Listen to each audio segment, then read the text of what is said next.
Hello everyone, thank you all for waiting. I would like to welcome you to this book launcher event, Cyber Republic, Democracy in the Age of Intelligent Machines, organised by the London School of Economics Alumni Association London. It's always a bit of a mouthful, but we got there in the end. My name is Bishing Du. I'm a recent graduate from the London School of Economics, and I have been leading on this event. Just for those who are unfamiliar with the organisation, it is essentially alumni based in London, and it aims to connect alumni, LSE alumni based in London internationally with stakeholders all over the world for tackling global issues today. And today we have George Zarkadakis and Lishal Womras with us on the call about the role of AI in democracy and the new order. And this is one of the series of events where we can discuss what the future will bring and how we will position ourselves to tackle the future, to tackle issues of the future. Before I pass the mic to Lishal, I would like to kind of remind you that we have question and answer function live, so you could put forward questions you have during the discussion and we will pick them up later on during the panel discussion. And I would encourage you to use this function as much as you can to engage actively with the discussion. Now, without further ado, I'm going to pass the mic over to Lishal, who will start the event for us. Hi everyone, thanks for joining us. Before we get started, I'll give a little introduction about myself. I'm an LSE alumni. I studied politics and philosophy and I graduated about 2 years ago. I now work as a venture associate at a company called Public. Public is a GovTech accelerator. What that means is we work with technology startups who want to use technology to deliver better and more cost-effective and efficient public services. I research how new technologies and new business models are reshaping the public sector and how we can harness the benefits of the innovation economy. It's my pleasure to be talking to George tonight. George has recently contributed to the debate on innovation, technology, democracy through his new book, Cyber Republic, Reinventing Democracy in the Age of Intelligent Machines, which is the center point of our discussion today. George leads the Willis Towers Watson consulting practice, which focuses on themes such as the future of work and the impact of AI in our society. He has over 25 years of experience in managing digital technology. He's an advisor to startups and he's a technologist, so he's well placed to answer your detailed questions about AI. To sort of open the discussion and lay the foundation for all the different things we want to discuss tonight, maybe George, you can start by explaining why the AI revolution is happening now and what the preconditions are that have taken place over the last decade or two that have given rise to AI and machine learning. Absolutely, and let me say thank you very much, Lishal, and to the organizers of this event. I'm really, honored to be here, and thank you to every one of you who's attending this this talk. I know everybody's living a busy life, so I thank from the bottom of my heart. So, why are we talking about AI now, given the fact that AI was invented, let's say, almost 60 years ago? What changed the fate of AI? So what changed it? It was three things that happened over the past, let's say, 15 years. The first thing that happened was that people found a way to use computing cheaply in order to run this technology called deep neural networks. So deep neural networks, what the technology does is it takes a sort of a computation and divides into parallel streams that run separately. So this is very expensive to run computationally.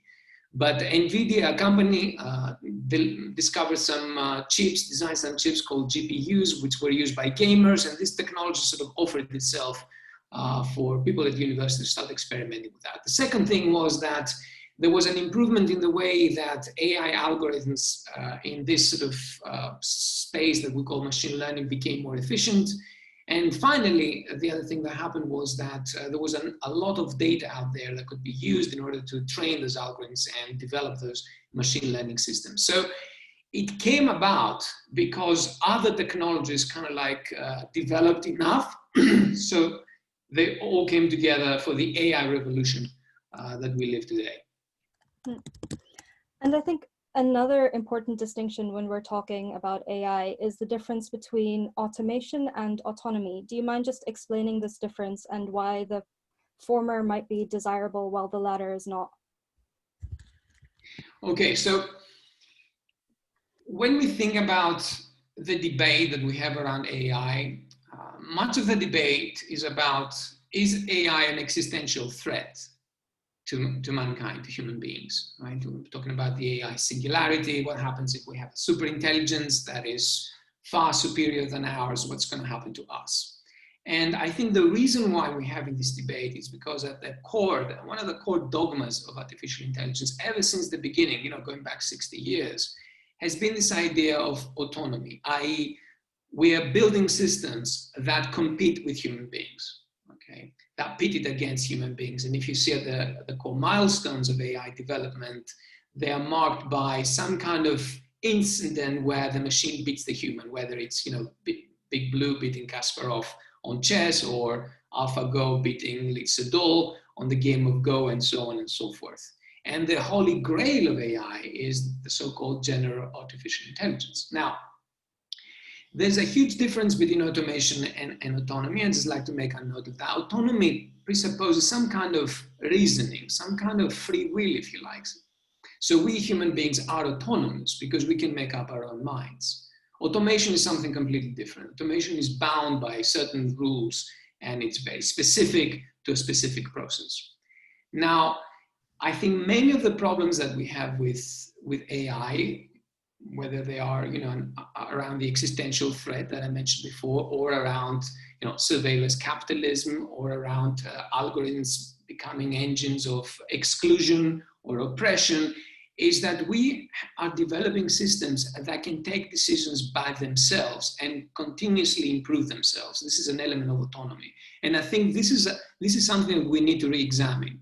I believe to a certain degree, autonomy may be desirable to specific problems, but beyond that point may not be desirable. Let me give you an example. Lethal autonomous weapon systems, Terminator robots, for example, okay, that are currently developed.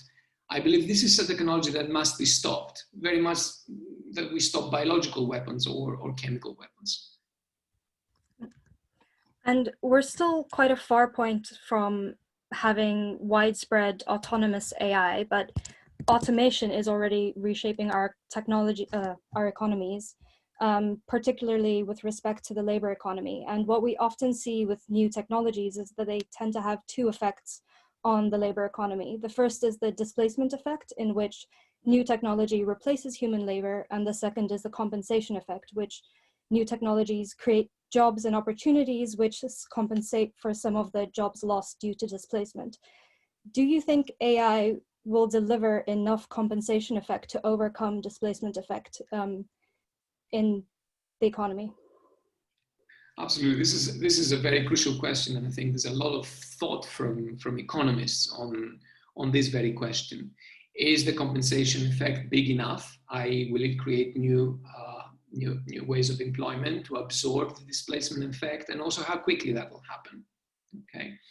Now, just to add some thoughts on this debate, and I think this is a debate to be had, is that, first of all, what does cognitive automation actually do, right? Just to think this through a little bit. It does, I think, two things. It impacts work on two different ways. One is that it automates cognitive tasks in a way that was not possible before, okay? And what that means is that it completely reshapes and changes jobs. So we need to completely redesign and rethink works. Like, for example, if I'm an expert in medical diagnosis and I have an AI system that can do medical diagnosis much better than me, then obviously I need to rethink my job. And I'm talking now about a very high value, high skill job. Okay, so it needs to be redesigned. The second thing that it does, it creates a platforming of tasks. That means that once you start breaking down a job into tasks and giving some tasks to automation, those tasks can be distributed to many sources. So some tasks can go to the machine, some tasks can be outsourced, etc. That platforming of tasks essentially results in an increase of what we call gig work, right? Contract work, not steady jobs. So those two things are very important to consider when we're talking about the compensation effect, meaning that yes, there will be new work that needs to be done, but this new work will probably require a lot of retraining and high value tasks, but also full-time jobs will become a thing of the past as we gradually move forward.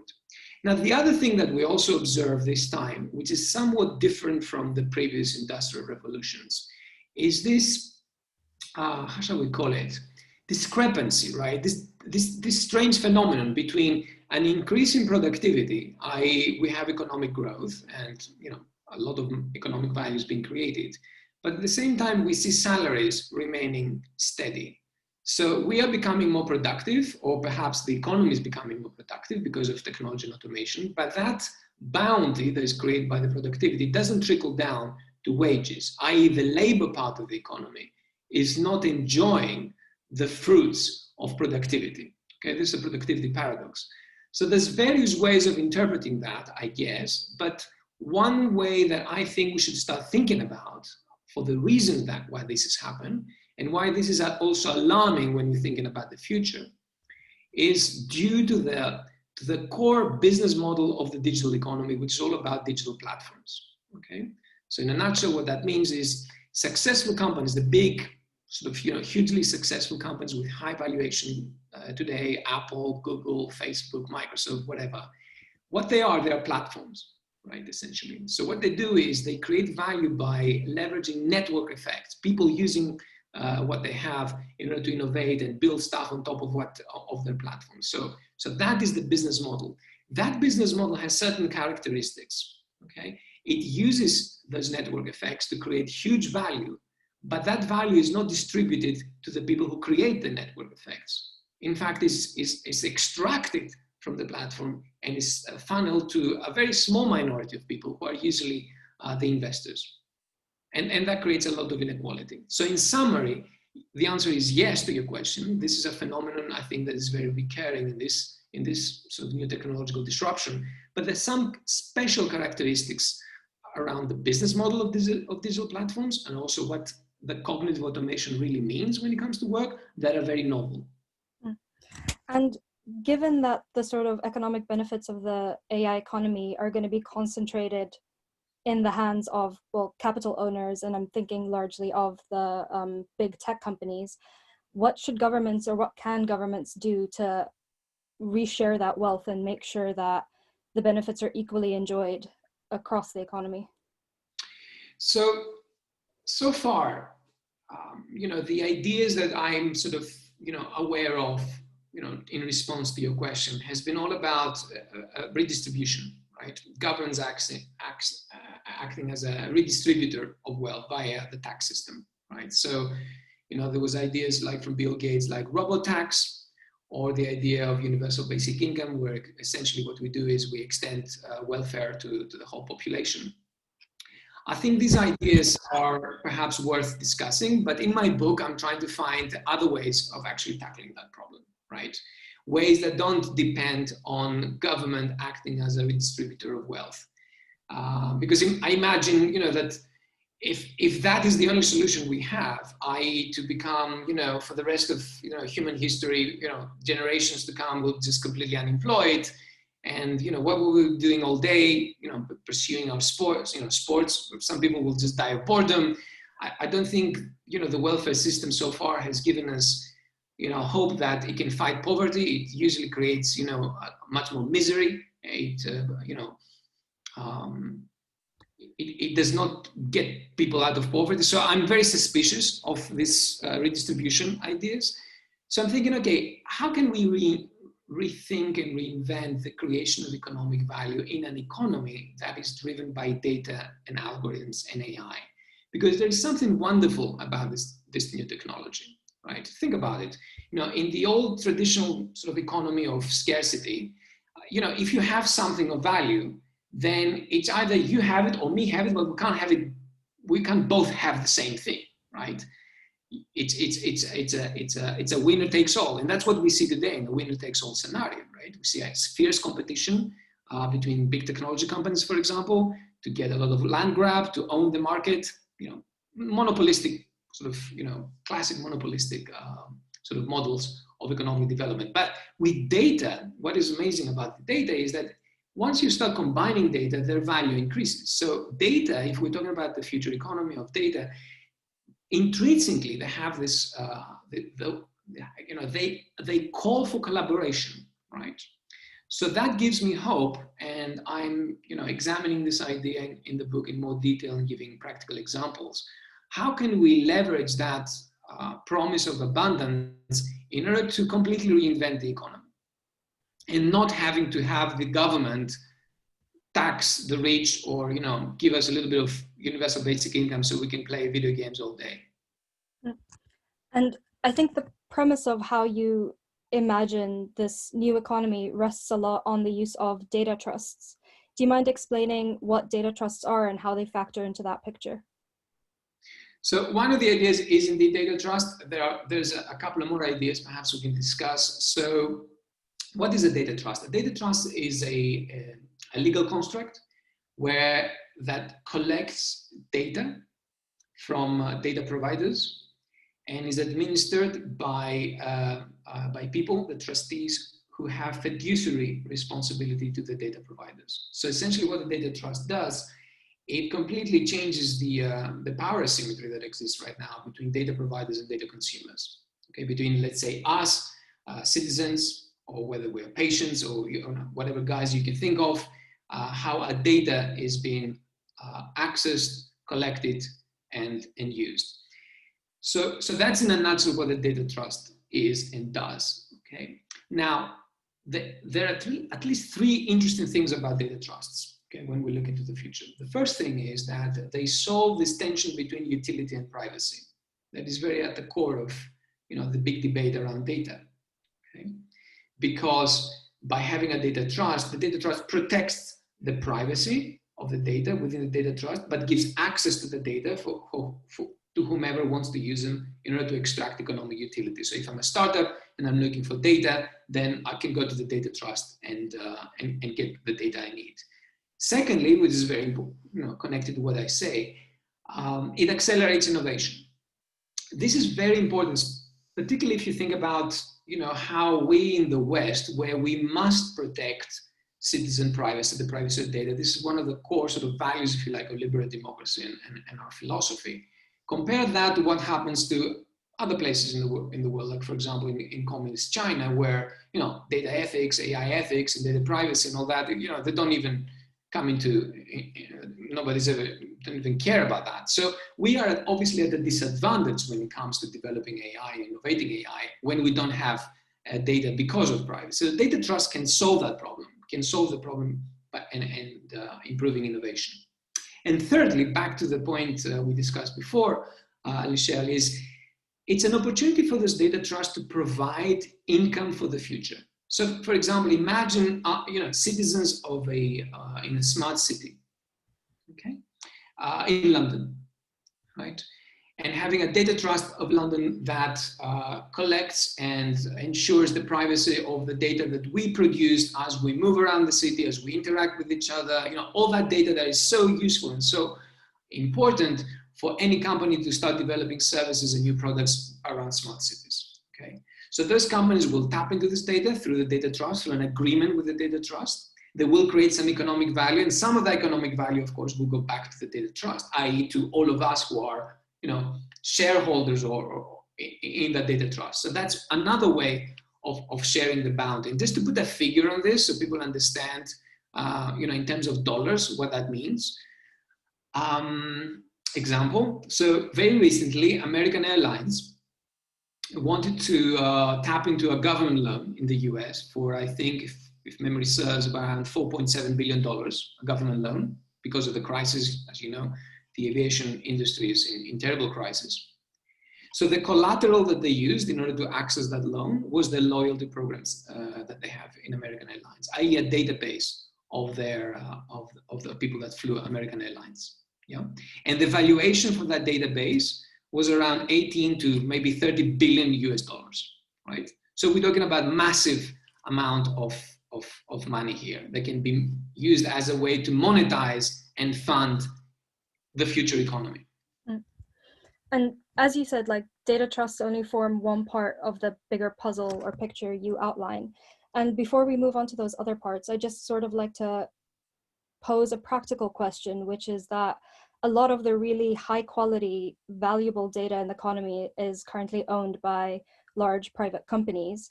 How do we incentivize them to shift towards, or give up that data to shift towards a system or a model with different data ownership, or the type of data ownership that you propose? So I think this is not going to be easy, definitely not. Okay, it's, you know, if history teaches us something, is that incumbents find hard in order to prevent others from eating into their market share, definitely. And those incumbents exercise a lot of influence and power in government and in, you know, whether it's the Washington or Brussels or indeed, you know, Whitehall. So the way I see things happening is perhaps, you know, having a grassroots movement of people, cities, trade unions, professional associations, entrepreneurs, patient groups, you know, starting those new data trusts. Okay, and that will change the game. And maybe some governments out there, some, you know, forward-looking governments, maybe in Europe, they understand the value of that, and they become the very friendly and very open places where those entrepreneurs can start those businesses. So I think the change will happen organically. Having said that, the European Union is very much favoring data trusts, and it's part of the AI agenda for the European Union in the next few years. So I'm very hopeful that change will happen. Let's put it this way. And I suppose, just to challenge you on that point, there seems to be a big collective action problem in the grassroots approach. How do you think we overcome that? What do you mean by collective problem? As in, for there to be a grassroots movement in which everyone sort of opts into this data trust, we need many, many people to come together and do that. We need to coordinate action a lot amongst disparate groups of stakeholders. Yeah, so there must be some kind of incentivization, right? Just simply, you know, throwing out a banner out there won't cut it. There need to be financial incentives. This is how you incentivize people, okay? So there's already, and now I'm going into a little bit of the sort of other idea that I'm examining in the book, is how can we think of distributed ledger technologies and what's called crypto platforms and the tokenization of crypto platforms in order to reinvent that business model that I mentioned before, okay? The digital platform business model. How can we reinvent it so it does not end up as a value extraction machine where all the value goes to a very small minority of people, but it becomes a system where everybody has some kind of share of the value depending on their contribution, of course, right? So to give you an example, so imagine an Uber, right? A digital platform like Uber that links drivers to riders, okay? Currently, this is a very typical sort of digital platform whereby, you know, the network effects that take place within that platform, i.e. how many rides you have and I have and how many riders, you know, the value is in the network, okay? This is extracted to the shareholders. But what if that value was measured through a system such as blockchain and Web 3.0 technologies, whereby we could use tokens in order to exchange in that platform.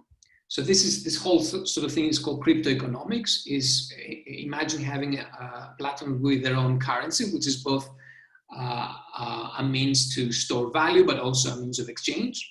And therefore, whenever I take a ride, okay, and I enjoy the economic value of getting from A to B in a secure and safe way, and I pay for that, by being a member, if you can call it that way, of that Uber 3.0, I also have a stake in how this business grows.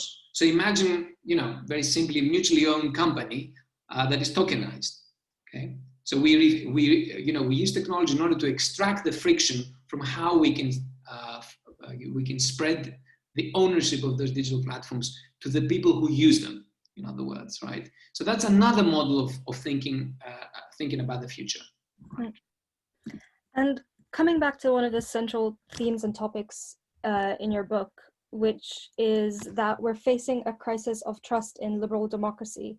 And you also use this crypto platform to sort of address that. Do you mind outlining what that crisis of trust is and how AI and blockchain plays part of the remedy for that? Absolutely. So I think we should agree that this political system called liberal democracy is based on people trusting in the institutions. And liberal democracies are known to fail when people lose trust in those institutions. It has happened before. I think in many ways is happening even now. And unless we do something about it, then this political system will not exist anymore. And for those who value it, like myself, I'm thinking, okay, what do we do about it? Okay, so there's various places where we can see deficit of trust. I'll just mention a few now, and maybe we can have a discussion on how we can, address those problems with technology. Right? Technology will not solve everything, but I think technology can solve a lot. So one problem of trust is how the governed, i.e. us, trust the governors, right? Okay. I think one of the big reasons why there's so much apathy in society is that we know that we can't really influence anything that's happening out there, okay? We are perhaps sovereign every 4 years, depending on what the electoral cycle is. We go and vote. Our vote doesn't matter that much anyways, arithmetically, if you count it. And then, and then we have a government that do whatever they like. They're influenced obviously by powerful interests. We all know the story, and that's what creates this mistrust. This is called the principal agent problem. The classical principal agent problem for those of you, and most of you are in fact political scientists, so you know what I'm talking about. So one way of solving that is to have more direct citizen participation in policy making. That's one way of doing it. And there is this concept of citizen juries and citizen assemblies that has been used again and again. So it's a well-known a method of democratic deliberation where you can have citizens chosen at random that represent, let's say, the profile of a country or of a city or whatever, come together, learn about something, about the issue, deliberate, and then come to a consensus, and then act as advisors or consultants to a parliament or to an agency or indeed to a private organization when it comes to a decision. Okay, so this is the concept. Now, the problem with citizen assemblies today are two. Number one is that they're not yet institutions of liberal democracy. They are used ad hoc. They're not baked into the political process, and I think that should change. But in order for that to change, they need to be made easy to scale up and deliver. They're very difficult to put together, right? Is they have to find the people, you have to bring the people together, you have to find the experts, you have to get through that process. It's a very expensive, it's a very tiresome process. So can we use technology to make this much easier? Okay. So in the book, for example, I describe a way where a combination of technologies, including conversational agents from AI, including crypto platforms that I just mentioned before, because those citizens need to be compensated somehow in order to spend time in deliberation, how those technologies can come together to create technological frameworks so citizen assemblies can become very easy.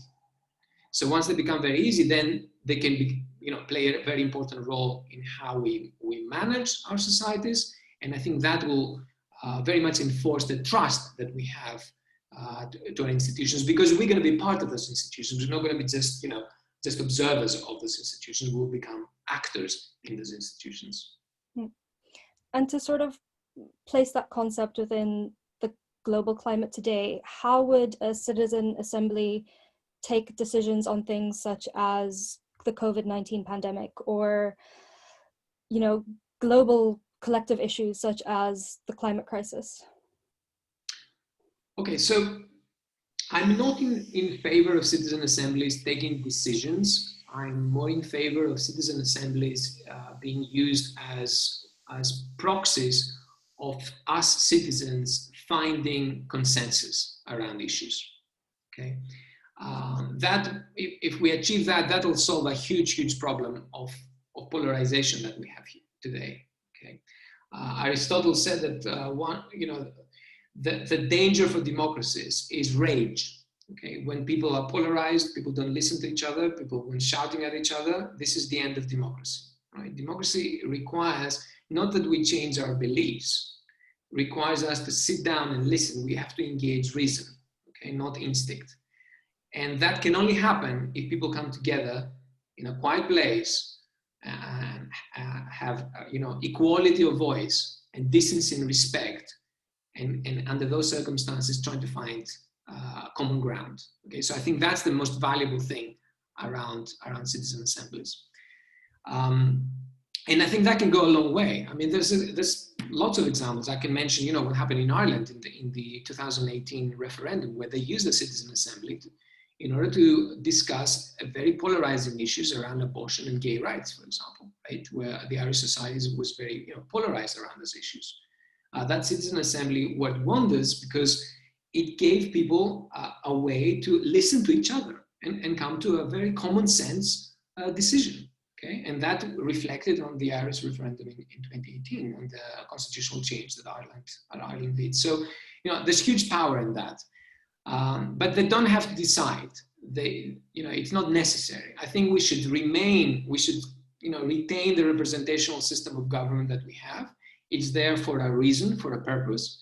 It's there in order to stop us, if you like, stop the people acting emotionally. Right? There need to be checks and balances, and I think the representational government is of value. What we need to do, as I said, is have more direct participation in that, in the policy making.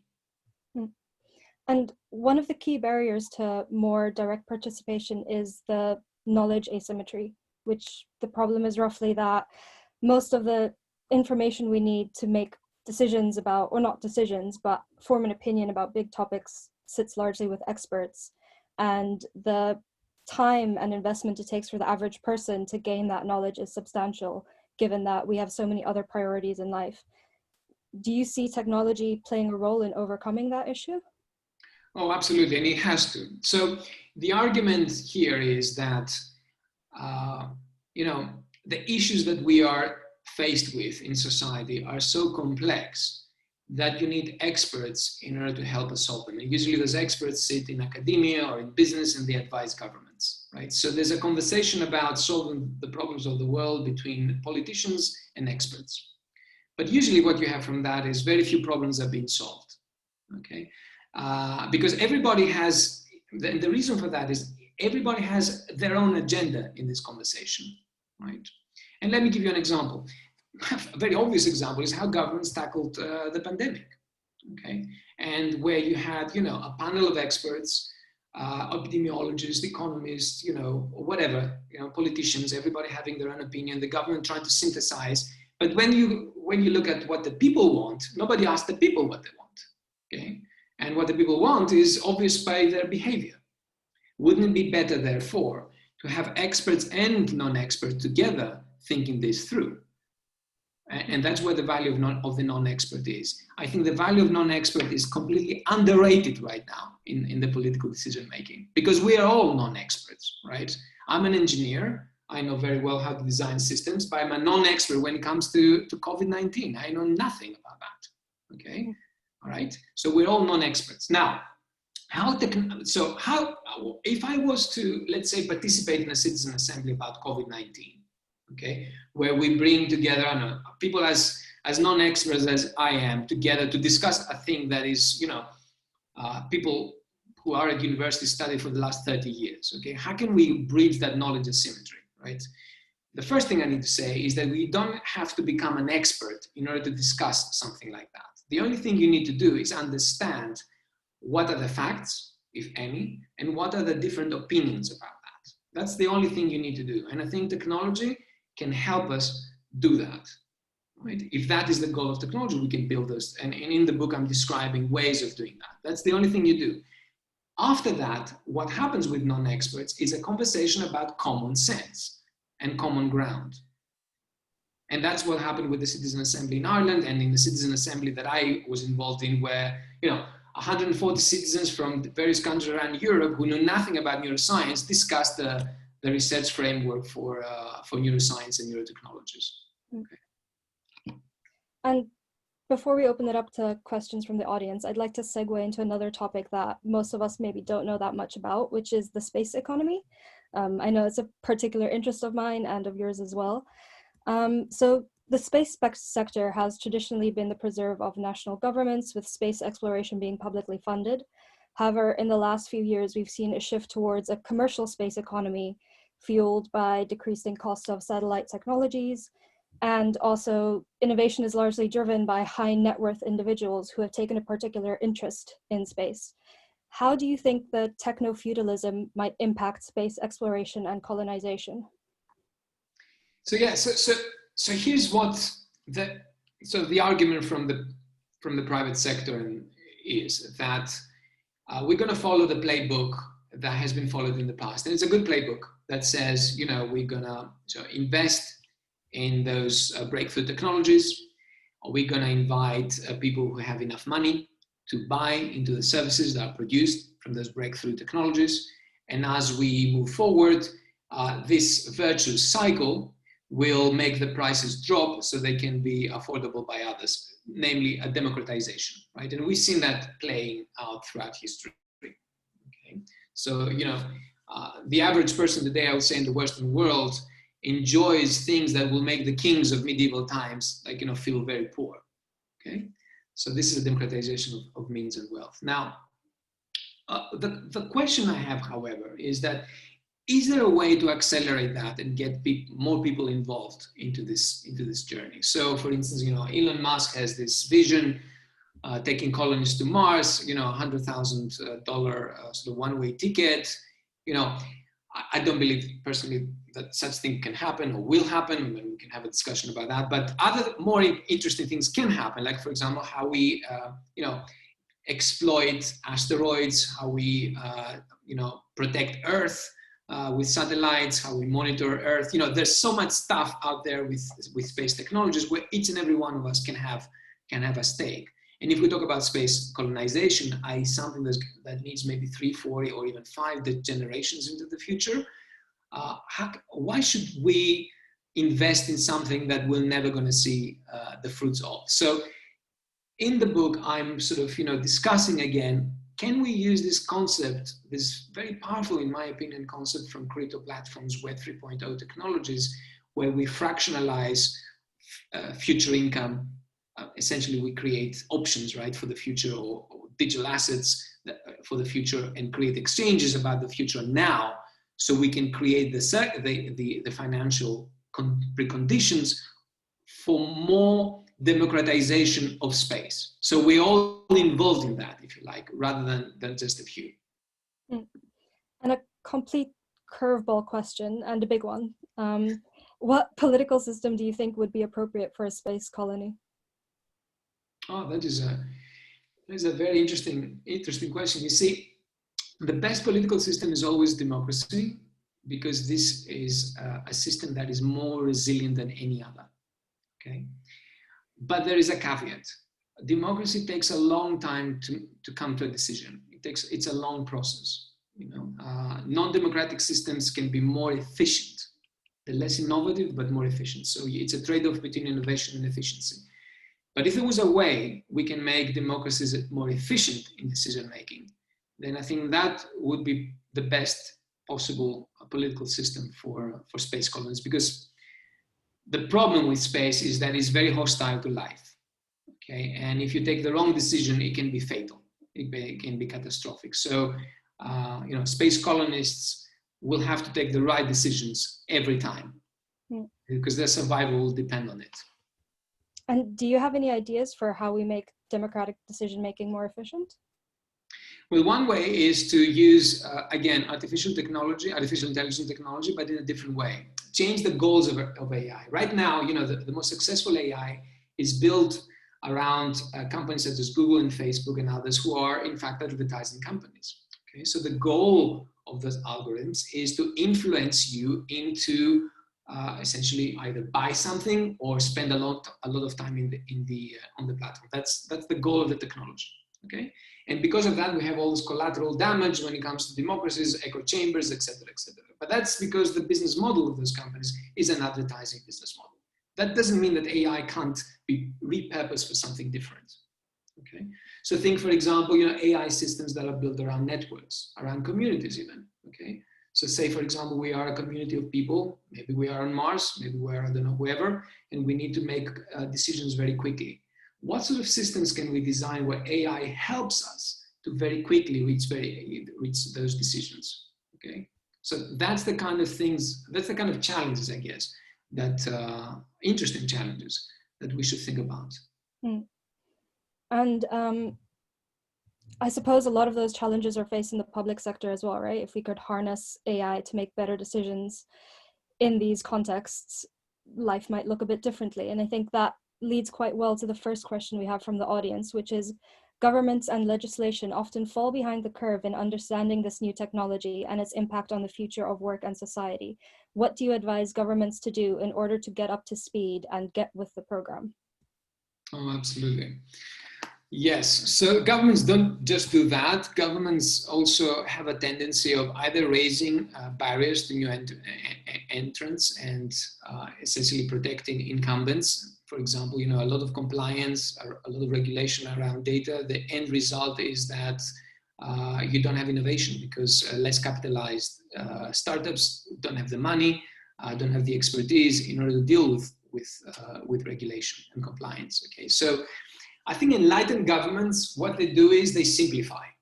I think that's the key word here. Enlightened governments simplify. They simplify the tax system. They simplify how companies can be capitalized or how companies can be set up and dissolved.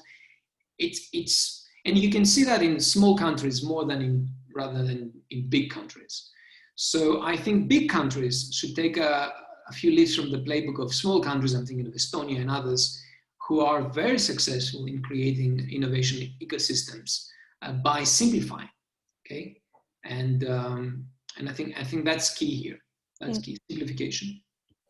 And this is a question I grapple with in my work sometimes, is there's a lack of capability in government to sort of do that simplification process, especially given that they're not going to compensate to the same extent financially that the private sector will. Do you have any ideas on how we address that capabilities problem? If that is how you attract talent in the government, because ultimately that's what you're saying. So it's a matter of incentives and rewards. I believe that public servants should be like the private sector. Okay, we need brilliant people in the public sector, just like we need brilliant people in every aspect of the society to lead us into better outcomes. We can't have public sectors who are sort of either understaffed or people are not incentivized, because governments, like it or not, play a very important, vital role in our societies. They can make or break our future. So, I would definitely try to, change the HR policy of governments. Moving on to the next question is, as technology democratizes the economy, might the role of the state be instead mainly to increase competition and eliminate monopolies? If so, what is the moral argument for breaking up non-natural monopolies? Non-natural monopolies, meaning? Meaning like Google or Facebook, let's say. Yeah. I assume that is. So yeah, so the debate around those data monopolies is centered around the idea of network effects that I mentioned before, right? So the argument from the big companies is that, if you break me up, if the data will not be pulled together in the same way, and therefore I cannot offer the kind of utility that I'm offering through, let's say, search, right? The reason why Google search is so amazing is because Google has access to all that data, okay? So that's the argument from their side. And it's a very good argument, by the way, okay?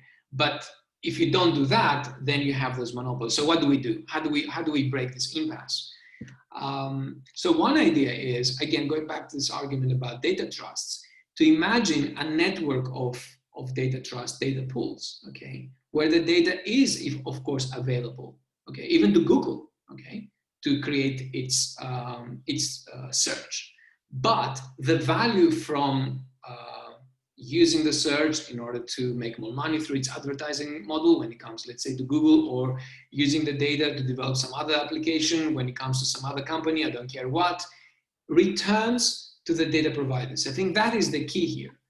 Rebalancing the economy in a way that we all have a share in that. Otherwise, we don't have a stake, and otherwise, and if we will end up with bad outcomes, and those outcomes will be, as I said before, less income, less security, less opportunity, less hope, and ultimately less trust and belief in the democratic system of government and free markets. And that always ends up very bad, as we know.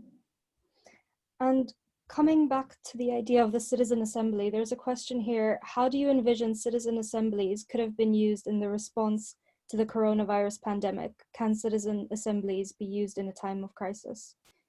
And I guess we've sort of addressed this, but... Yeah, and I think it's the time of crisis that maybe we should emphasize here, because again, it's the speed of response, right? That is very important, okay? When you are faced with a pandemic, you don't have the luxury of deliberating for weeks and months, okay? You need to take quick decisions, but you need to take common sense decisions as well, right? There was a party in this conversation that was missing, and that was the people themselves, the people who lived in the neighborhoods, the young people who couldn't find a job to do, the people who worked in hospitality. All those people were represented by the politicians, but they were not present during the conversation. So what I'm saying is that they ought to have been present in this conversation, and I think if they had been, the outcomes would have been much better. They would be more balanced, if you like, than what we had today, not just in the UK, but in most countries around the world. So how you do that efficiently? Again, I think technology can play a very important role here to bridge that knowledge asymmetry and that knowledge gap that exists between experts and non-experts. So we need to invest in those technologies, in other words, in order to be able to tackle future crises as well, and not having to have those outcomes that we have today, unemployment, 9 to 13% forecasted by the end of the year, huge deficit, and all the rest. A bit of a speculative follow-up to that question. How do you think maybe the approach taken by government or the policies would have looked different if citizens were consulted in the early stages of the pandemic? I think it would probably influence a more balanced approach to how we deal with COVID. Okay, it wouldn't have been perhaps like a knee-jerk reaction of locking down the economy and without considering the effects that it would have to people's lives, right? To thousands and thousands of patients, who didn't have access to health over many months, for example, just to mention one. I think it would also result in more buy-in from people. The key, when we talk about democracy, we talk about rights, but we should be talking about responsibilities. It's not, having rights that makes you a better person. It's having responsibilities that makes you a better person. And you will only buy into your responsibility if you had some influence in what should be done. So, we were just spectators to a theater that was taking place on the other side of a television screen, where some experts, some people who were coming up in front of the podiums, were telling us what we should do. They were showing us some graphs which we were meant to understand, and just nod and say, okay, fine. Well, we should have been more participating in this process. That's what I'm saying. There's quite a technical question here. In the book, you talk about AI developing a theory of mind and how it could deliver artificial systems that empathize with humans / help us achieve our personal and social goals. What would the timeline for this look like? And could these developments not also be turned to specific models for cruelty or vice? Thank you for this question. I'll try to answer it without getting too technical. First, starting from the end, technology can be used. It depends how you use technology. What is the goal, right? So a knife can be used in order to to cut a salad, but it could also be used to kill somebody, right? Whose fault is it? Is it the knife's fault or is it the user's fault? So the typical cliche example. So theory of minds. Theory of mind means that you have a system that can empathize with another system, right? So most people have this phenomenon called theory of mind. It kicks in around when we're 3, 4 years old, when we discover that other people have minds, independent minds than our own. Okay. Until that age, we think that if I have a thought, automatically the other person has a thought. It's really strange. This is part of the cognitive development, but that's very crucial in us being social beings. Okay. We manipulate each other, and I'm saying that in a positive way, by being able to empathize with others, understand, and communicate. So if we can imagine technology that can have the capacity of some kind of theory of mind, then we will have a new way of coexisting with those technologies. Right now, we don't have that. For example, conversation agents, even very advanced conversation agents, such as GPT-3, which you may have heard, which can generate text that really looks as if some kind of very talented writer has written it. They are essentially stupid. They are very stupid. They use statistics in order to predict what word might come after another word. They don't have any sense of what they're saying. Okay. So can we think of another technology that learns from our conversation, right? Tries to understand how we're thinking about something, bridging the gap, and being able to help us access more knowledge. So this is the ask, this is the challenge for this new kind of AI that I'm describing in my book. And for those who will get the book and read it, you will see also how I take a very solid example in theory from the 1960s from a British cybernetician of the time called Gordon Pask, who had come up with a very brilliant idea of conversational agents that I think should be revisited by technologists who want to build those new AIs. And that reminds me of something else you wrote about in your book, which is the geopolitics of AI. And I think you said that we might end up in a world where we have African AI and European AI. And that relates a lot to like the fact that we live in a very pluralistic society with multiple conceptions of good. How does that sort of impact our efforts to curb the ethical implications and violations of AI?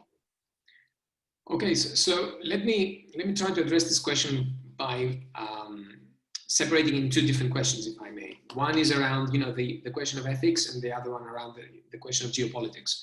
So on the question of ethics, I think that there has been a lot of research lately on this, but I think the most successful one, the most how shall I say, the most imaginative one and the better one was some research that took place from IEEE, which is the Institution of Electrical Engineers in the States. And to cut a very long story short, it's really worth reading this research that they did. They came out to the conclusion that there are no universal ethics. You can't have a universal sort of framework of what is good and what is wrong. Okay, because it looked into cultural differences between different people. So, for example, we in the West are very individualistic, right? We uphold this sort of idea of data privacy. It's very important. I don't want anybody to spy on me. There are other cultures where the privacy is not so important. Okay, they looked, for example, in Africa, where more important is the community, it's how people support each other, right? And for this to happen, you need to know who the other person is, right? So privacy is a barrier to create this community feeling. So, and that's why in the book I'm sort of speculating about different values and different ethics, inspiring different outcomes and different technologies depending on who's using it, right? So the AI that's going to be developed in Africa from the African entrepreneurs will be inspired by different values, okay? And we are different kind of AI with different outcomes, and maybe we can learn something from them as well. Now, in terms of the geopolitics, clearly what we see here is a fragmented world, right? So this sort of global village that was envisioned many years ago when the internet was born is no more. What we have now, we have different continents drifting apart, clearly, right? So Russia has firewalls, the Great Firewall of China, and everything else. And technologies will develop differently too, especially after the inauguration of this new Cold War, if you like, between the US and the West by extension, but not yet, and China. Okay, where, for example, Chinese companies will be prevented from investing and acquiring Western companies in AI and Western talent, or having access to data. Think of TikTok and et cetera, right? So there will be a separation, and that's the future. That will play out very, very strongly in the next few years. And coming back to this idea of the new Cold War, how do you think AI might be making, or might potentially make, communism more appealing to some people? So I think communism has been appealing to many, regardless of its failures. It's in many ways, it's a religion for some. But let's think rationally for a moment. One of the problems that communism had during the Cold War era, which was the problem that free marketers kind of like played on in order to argue for the superiority of free markets, is that a centrally planned economy, it's extremely difficult or impossible at that time to predict prices. Okay, theoretically it's possible. It's called the socialist calculation problem. So there are linear equations that you can solve in order to predict prices, but those linear equations require huge computing power and a lot of data to do it, and it was not possible in the 70s or the 80s. Okay, but now it is.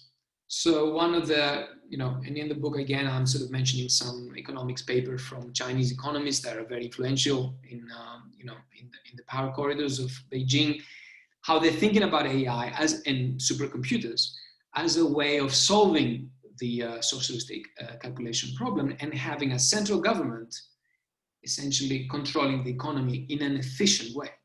So the Chinese model is to allow capitalism, but prevent liberty and freedom. That's the communist model.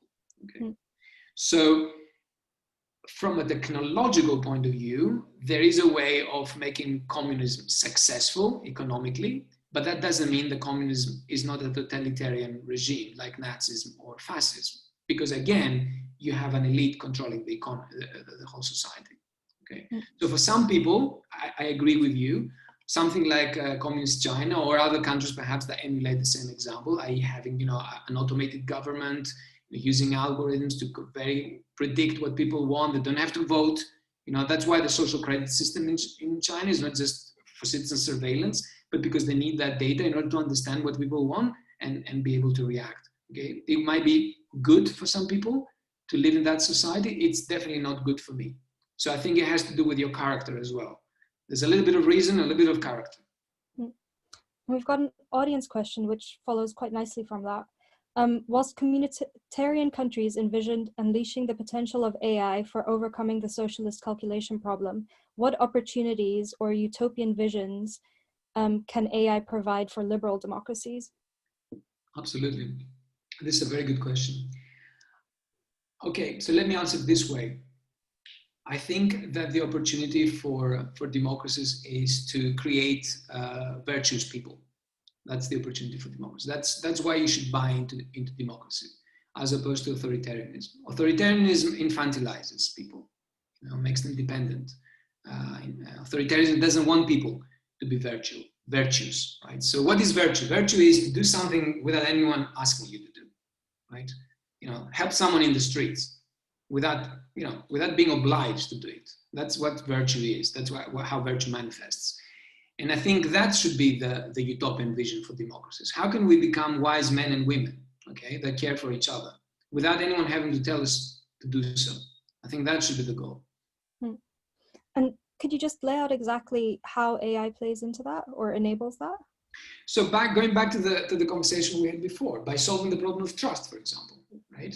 I cannot be a virtuous person in a society that doesn't trust me, and I don't trust the society. Okay? So we have to solve for the problem of trust. We definitely have to solve for the problem of hope, if I can call it that way, right? I need to know that I have a stake in the economic development of my country, that I can improve my life through my own effort. I can provide to my family, right? I can see my son, my daughter becoming better than me in the future. That's hope, okay? If you take that hope from me, I'm not going to become a virtuous person. I'm going to become the opposite, okay? So building on those pillars, right, of hope, being a stakeholder in the economy, being a participant in the decision making, these are very important things if we want to preserve democracy. And that's why I'm talking about reinventing democracy, meaning that liberal democracy has to evolve. so far has been a political system mostly run by elites. Okay, now this thing has to evolve into what I'm just mentioning. And moving from a utopian vision to the dystopian risk of AI, are there ways to overcome the AI data unaccountability and surveillance of the big brother state to ripe the fruits of AI for liberal democracies? If so, how far should AI be embedded in our society? Absolutely. So I think the answer to that is that we must have humans in the loop, right? We must have human in the loops. Going back to that sort of idea of autonomy that I mentioned before, that is a dangerous idea. Okay. So how can we have humans in the loop? By having governance systems where humans are part of the governance. For example, the data trust idea that I mentioned before, that the governance of the data around it is democratic, or it can be democratic, right? Once you have the administrators having fiduciary responsibility, therefore we have power over how the data are governed. Okay, so this is an example of how we can change that. How we repurpose algorithms towards goals that are desirable is another idea. Okay, so right now again we have algorithms that do very well for advertising companies, and that's great, that's fine. But we can invent algorithms that are good in order to, create better environment in the city for us, create better outcomes for education or for health. Okay, so it's up to us how we repurpose this technology. And there's some few questions coming back to the theme of future of work. Let me just find it, sorry. What is the meaning of work in the future, and are we expecting it to shift from the first industrial revolution to something more robotic, skills-based? Yeah, will there be any work in the future? So let me answer this by just giving you some thoughts, okay? So you can think that question through by your own. I mean, you're all very intelligent people, but I'm just going to share with you just one thought. Work is a fairly modern phenomenon if you look at the history of the human species, right? We work kind of like one would argue started with the agricultural revolution, maybe because you had like farmers that had to do some kind of work. And really kind of like accelerated with the first industrial revolution, where people that farmed the land moved into cities and worked in factories. And we kind of like, the children, the grandchildren of those generations, right? But if you look before that, before the agricultural revolution, there was no work. So what changed, okay? And what can change in the future? I would say what changed is this idea of scarcity and abundance. That's what changed. So economically speaking, what happened before the agricultural revolution? We had a world of abundance, essentially. People didn't have to do work because you can get the resources that you needed without expending too much energy. And there's very robust research from anthropologists looking into how people today that live the hunter and gatherer sort of life, that don't do any work. They live very happy, fulfilling lives. They expend less energy than we do. They're more healthy. I mean, these guys know how to live, right? We need to emulate them. So maybe in the future, we can go back to an economy of abundance, okay? An economy driven by algorithms and data, where we embrace automation and we use this new economic value in order to better ourselves, to become more virtuous people, that I mentioned before. So imagine a future, for example, where you can improve your economic life, by contributing to the collective decision-making around in your city, right? Or you can, partake in economic value that is created through the application of social capital, through volunteerism, okay? So there are ways of rethinking, if you like, the meaning of work, because we have to rethink it, because there's not going to be much around. Yeah, and I know a lot of people sort of answer that question with universal basic income being the answer to the problem of not having work. And I know you're not particularly fond of UBI as a solution. Do you mind explaining why? Because it's an old recipe applied to a problem that is completely new, and we need something more radical. I think UBI, for me, it feels like very lazy thinking. It's just extending welfare. And I don't see the point. I mean, it infantilizes people. And I don't think it will work with people that want to contribute something, okay? I think there's something important in many people, not everybody, but in many people, in great many people, to know that through your actions, you can affect something, you can change something, you can shift something, okay? And we must not lose that. And there are other ways, as I argue in the book, of creating a new economy that doesn't need the redistribution of capital from robo-tax. I mean, I can argue for days, but just to give you one more argument, all right? Think of the power that big companies have today on governments, right? Because governments tax those big companies, okay? And they have income from those companies, right? Now think of the future where those companies have all the money, nobody else has any money at all, right? I mean, what is the political power that us workers will have in this future society? I would argue it's zero, right? So UBI for me, it's the road that leads to authoritarianism ultimately, and the loss of democracy. That's how I see it. Maybe I've misunderstood some of your thinking, but do you think in sort of this crypto platform society where we reap back some of the benefits of sharing our data, that as an individual, you'll really have any bargaining power? Because if you remove your individual data, it doesn't really make a difference on the collective scale. So you're right, absolutely. As I said before, the value of the data increases when you combine data together. Right? So we need to start thinking less about individuals and more about networks and communities. This is where the value is. We need to switch that into our brains and start thinking not collectives. I'm not talking about collectives, but I'm talking about communities, definitely, and networks. Absolutely. That's where the value is. So in terms of how we do that, I think this is quite straightforward. I mean, there's a history of mutually owned companies. It's not something new. It's been going on for many years, for decades, centuries even.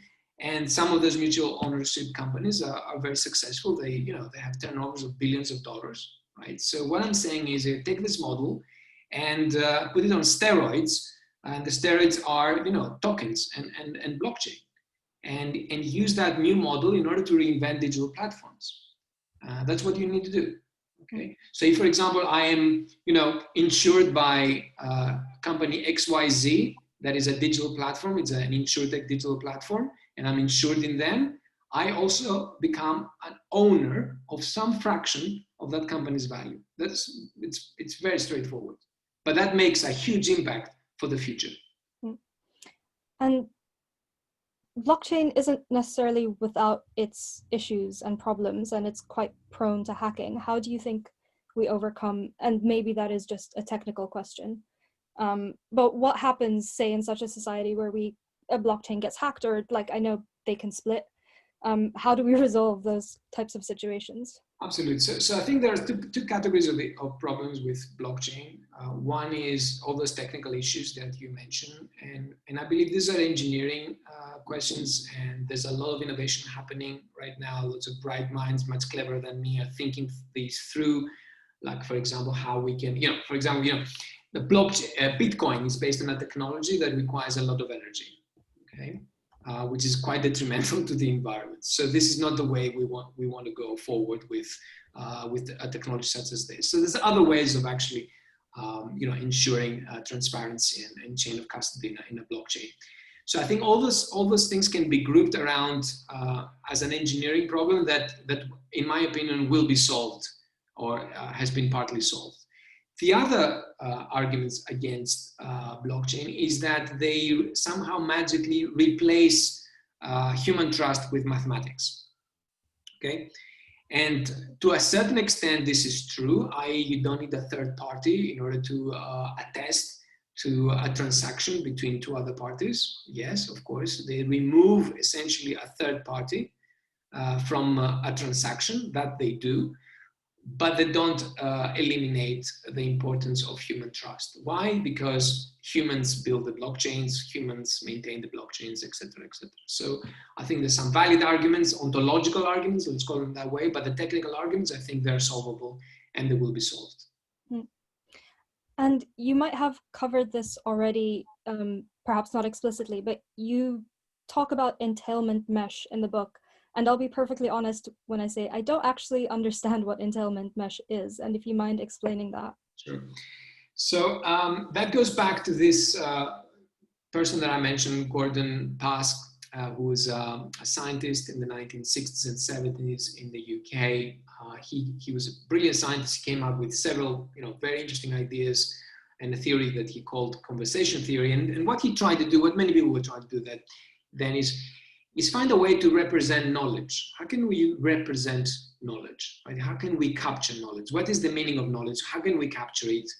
And how can we use it in order to, for example, bridge the knowledge asymmetry problem that we mentioned before. Okay, so entailment mesh are the words that he used in order to describe this method of knowledge representation. What's interesting about this method of knowledge representation, as opposed to, for example, having a knowledge graph for those who are using AI, just connecting concepts together, for instance, which is a way of representing knowledge, or some other way you can imagine, which is very static. Entailment mesh representation of knowledge is based on conversations. Okay, so the idea behind that is that if you don't know how to dance, or perhaps I should say that I don't know how to dance, and I want to learn how to dance, the best way to do that is you hold me, I hold you, and you show me how to dance. Right? It's a way of conversation.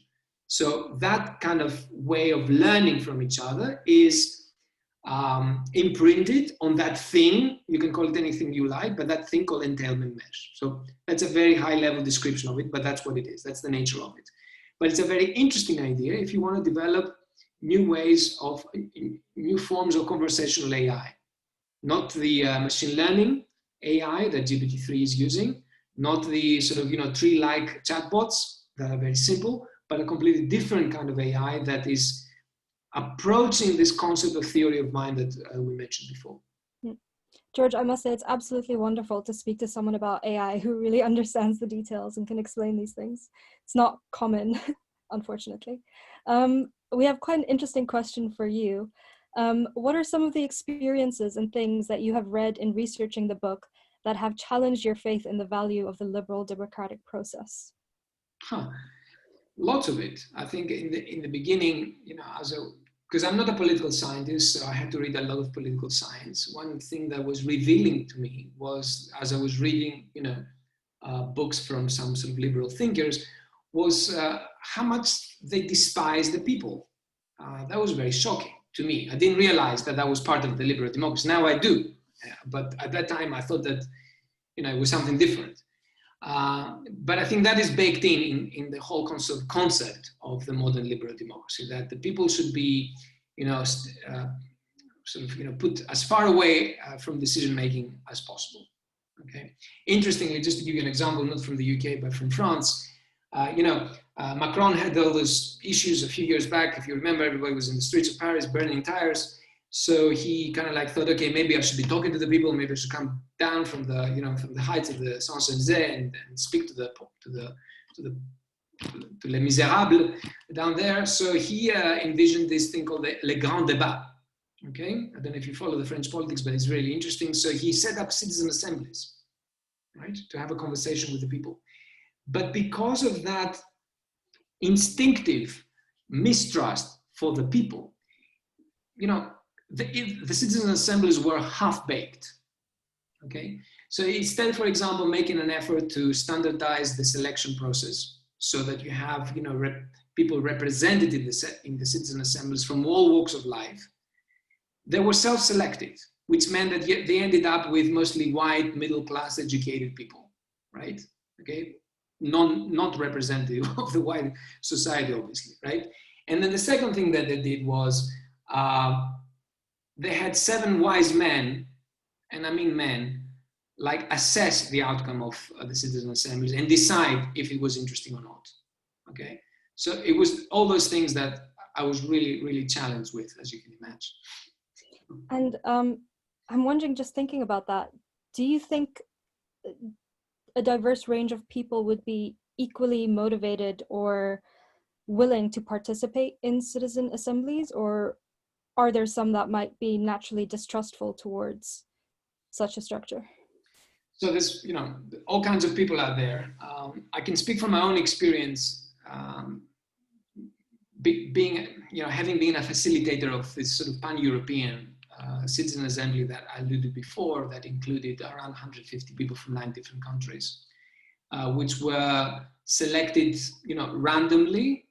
The idea was to reflect the demographics of the country in terms of, gender, age, and educational level. Okay. And the other thing that was important was that none of them had to have any expert knowledge around the subject that was going to be discussed, in this case, neurotechnologies, or some kind of stake, like, for example, they were suffering themselves, or they had a relative that suffers from some kind of neurodegenerative disease or something like that. So that was the selection criteria. So we ended up with 140 people who were kind of like, not just they spoke different languages, but had completely different ideas, some quite crazy ideas as far as I was concerned, and when I first was faced with that, I thought, this is ridiculous. This is not going to work, right? These people are just going to start kicking each other in a moment, right? Just give them some time. But something amazing happened, I must tell you, right? And that is the power of democracy. And unless you put it to work, you're not going to be able to experience it. It's the experience of being part of a democratic polity that many of us are missing because because we don't have the opportunity to act like that, okay?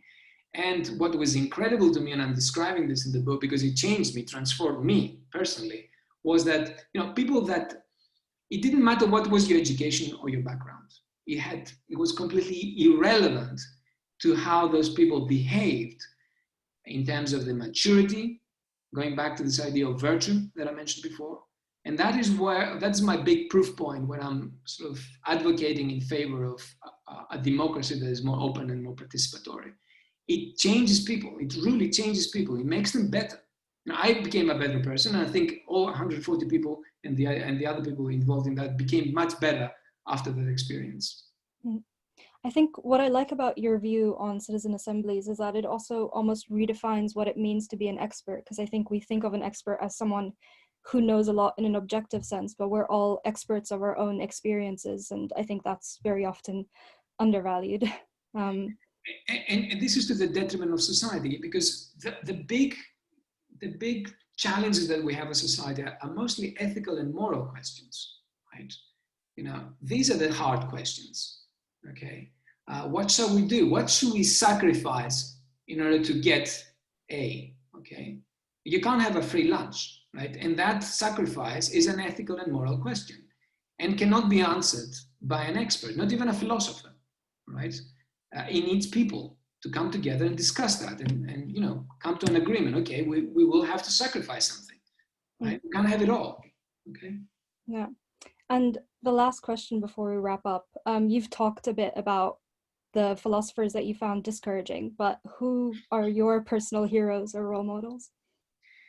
I would say the people, and the people that I met in that citizen assembly, they were my heroes. Right? When I saw that, how they transformed, how they reminded me of the books that I read when I was much younger and I was studying Greek in my home country in Greece, how ancient Athens used to function, okay? How people learn from their mistakes, the drama of democracy, if you like, and how ultimately people learn to put limits in how they decide about things, how they decided to protect themselves from themselves, which is part of democracy as well, okay? And that again creates virtue. So these were the people that truly inspired me to write that book. And this book is dedicated to those people and to us, as citizens. It's not dedicated to the experts. And by the way, the experts are citizens as well. So they should read that book too. And that's a perfect note to end on. Guys, please do buy the book, read it. It's a great read. Thank you so much, George. I'm gonna hand back over to Bing. Thank you. Thank you very much, George. I would also like to say that's a great note to handle, that we all need to look back and into our instinct and just become more active in political spheres and being more aware of the privilege that we have, and people have done so much come to this far, so we should try our best to reserve it and make it better.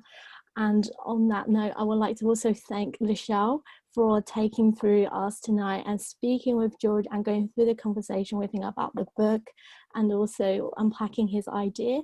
And also I'd like to thank George for giving up his time and sharing his ideas on the new book, The Cyber Republic and Democracy in the Age of Intelligent Machines. I will encourage you guys to buy the book and look it up on Amazon. It's worth reading, and it has all the stuff that we were talking about in this event. So do check it out, guys. Just a quick note on their functionality. We will have this video on YouTube that you guys can watch back, and if there are anything that you'd like to refer back to, or that you find this event genuinely amazing, please do share with your friends and your network, and let's spread the word about how AI can be a positive force in democracy, which is not usually the case with people putting forward AI as either doom, right, or the end of the world. So it's very nice to have a complete different view on this. And I would say a final word that the LSE Alumni Association London will have other events coming up related to the future and the AI. So we will have similar events coming up. So if you are interested, do follow us on Facebook and on Twitter. We'll have more events to follow to come. And with the last word, I would just finally say thank you, George, and thank you, Lichelle, for having an amazing discussion tonight. And do follow them on Facebook and LinkedIn, and check their work out. Thank you. Thank you all.